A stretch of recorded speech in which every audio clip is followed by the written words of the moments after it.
یہ جو تعلیمات کتاب ہے اہل حدیث اس کو کہتے ہیں کہ نا یہ جس نے لکھی نا اس کو ڈاکٹر نے کہا تھا کہ آپ نے ریسٹ کرے آپ کا ذہن لکھی تو اس نے لکھی تو اب یہ کہتے ہیں کہ یہ نا فضول اعمال ہے، اس کا نام ہے صرف تعلیمات.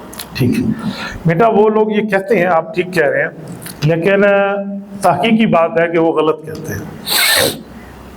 فضائل اعمال 7 کتابوں کا مجموعہ ہے، اس میں 7 کتابیں ہیں.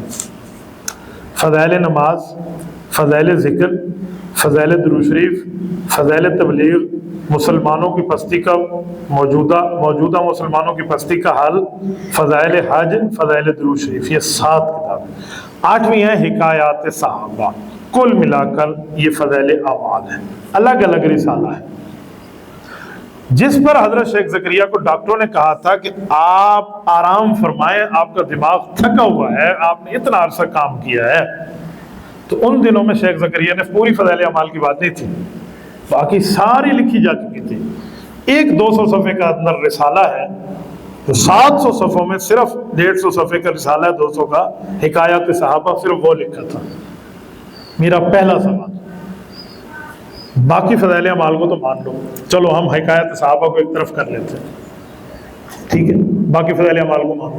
وہ تو اس وقت نہیں لکھا گئی تھی جب دماغی بات کی بات تھی، اس وقت تو ٹھیک تھے، لکھ دی گئی تھی، بیمار نہیں تھے. پہلی بات. دوسری بات، یہ جو ڈاکٹر نے کہا تھا کہ آپ آرام کریں، اس کا کیا مطلب ہے کہ آپ پاگل ہو گئے ہیں؟ میں آپ کو کہتا ہوں بھائی بہت سوال آپ نے کر لیا، آپ تھوڑا آرام کریں، تو اس کا کیا مطلب ہے؟ آپ دماغ سے فارغ ہیں، مینٹل مین ہیں؟ انی کل گل.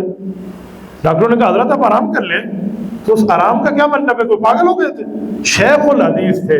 پتہ ہے پوری دنیا میں جب سے حدیث اتری ہے قیامت تک سب سے پہلے جس کو شیخ الحدیث کا لقب ملا یہی فضائل اعمال کا مصنف ہے، مولوی زکریا. اول فی عالم الاسلام لقب بشیخ الحدیث، ان کا لقب ہے پوری دنیا میں پہلے ان کو شیخ الحدیث کا. وہ بندہ ساڑھے ہاتھ ہو گیا تو پیچھے بچہ کی. تو صرف حکایت صحابہ کی بات ہے، نمبر 1. نمبر 2 کے بعد نمبر 3، ان 200 صفحوں میں ہمارے یہ بھائی جرت کریں، کوئی ایک واقعہ ثابت کریں جو شریعت کے خلاف. میں پوری حکایت صحابہ پہ بات کرنے کے تیار ہوں.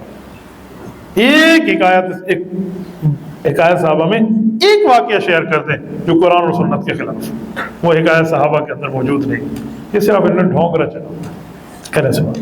میرا نا کزن ایک وہ کہتا ہے کہ نا صحیح بخاری اور صحیح مسلم میں کوئی بھی اس بارے میں اس میں فضائل اعمال کہ اس میں تو روکو کہ نا وہ صحیح بخاری میں یا صحیح مسلم میں ایک بھی ہو ثابت کرتے ہیں فضائل اعمال میں یہ حدیث ہے اور یہی صحیح بخاری یا صحیح مسلم میں.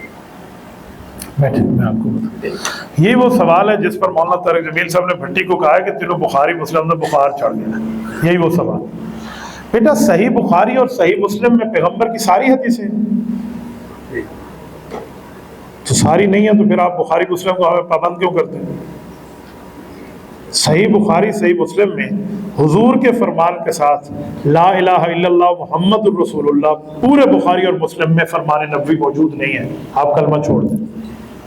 پورے بخاری سے مجھے کلمہ طیبہ دکھا دیں حضور کا فرمان ہو، یا پوری مسلم سے مجھے کلمہ طیبہ دکھا دیں حضور کا فرمان ہو. یہ میں نے 500 ریال کے لگ بھگ کی گھڑی لی ہے، یہ آپ کو تحفہ ہے.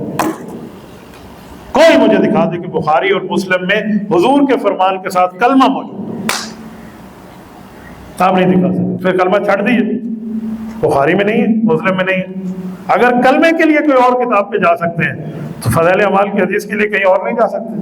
نمبر 1. نمبر 2، فضائل اعمال میں کئی حدیثیں ہیں جو صحیح بخاری صحیح مسلم سے لی گئی ہیں. کئی احادیث ہیں، آپ ایک نہیں کئی احادیث کی بات کرتے ہیں. پہلے تو قرآن سے لیا گیا ہے. آپ فضائل قرآن اٹھائیں، بھرا ہوا ہے پورا قرآن کی آیات سے.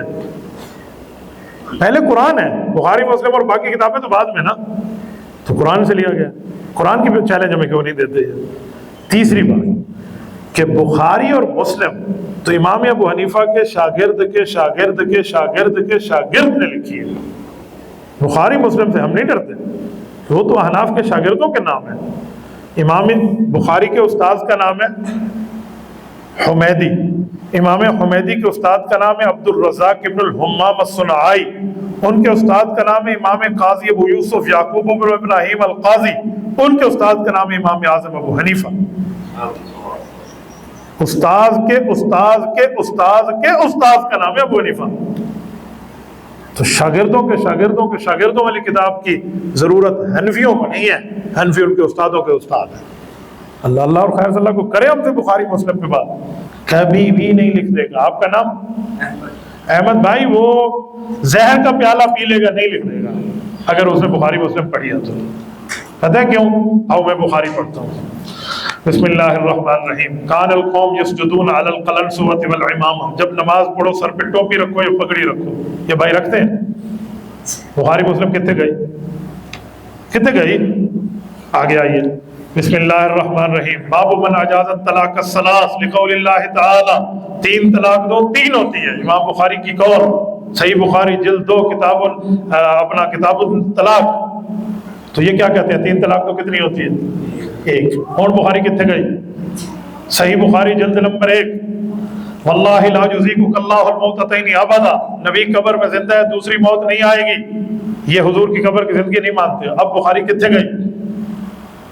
صحیح بخاری میں موجود ہے، ما انتم باسماء عالم من، عمر ان مردوں سے زیادہ تم نہیں سن رہے، جتنا وہ سن رہے ہیں تم بھی سن رہے، اور یہ سما کے قائل نہیں ہے۔ اب بخاری کتنا گئی؟ ٹھیک ہے۔ الاخذ بالیدین، عمار دونوں ہاتھوں سے مصافحہ کرو، بخاری، اور یہ ایک ہاتھ ملاتے ہیں، بخاری کتنا گئی؟ کچھ تو دیکھیں۔